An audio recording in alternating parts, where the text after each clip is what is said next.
जोंना आनारसा बोथोरनि खनसे आनारस हाग्रा बारि गोजासो नै फोसाबनोनो टाइम गैयाना बोथोरनि खनसे जानांगौ स' लोगोफोर नायलांबाय थादो आंनि एन पाब्लिस ब्लग इउटुब चेनेलाव आनारसखौ माबायदि खायो माबायदि जायो जानो लुगैदोंबा कमेन्टआव हर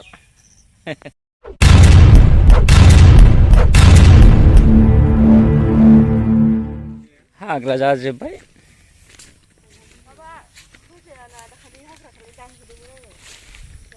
ग्रासेलेबाबो माबा थैजोबो इथसे नामा थैयो माबाया ग्रासेलाव एसे नामा थैयो हाग्राया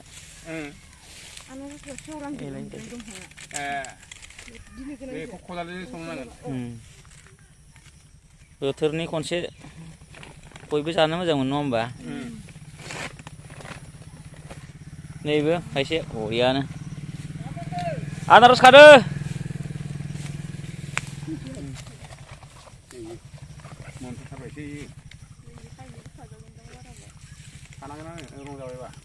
हाग्राखौ एसे एसे होजोबनांसिगोन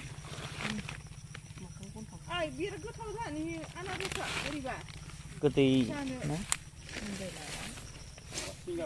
बारा गिदिर माबा जाद नङा आरो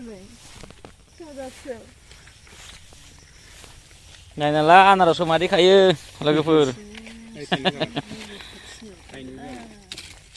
आखाइया सुहाबाना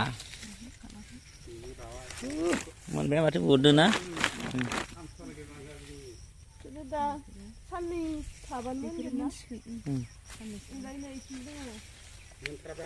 हरनैनि सिगां खानांगोन दा ना मोनजोबना नैलाय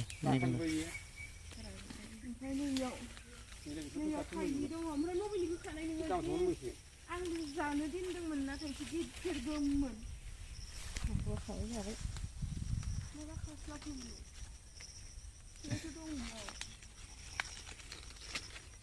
आं बै सानैखौसो खादों सानैखौसो खादों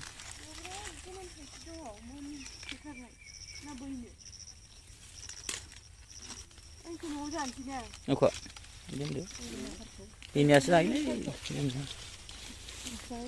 गाबोन सोरबा फैबा खादो बेबो गोमोनथार नै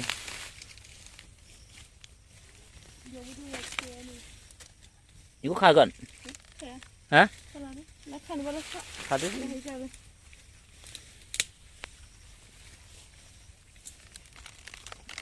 हैद आरो नालै बोख्लायदो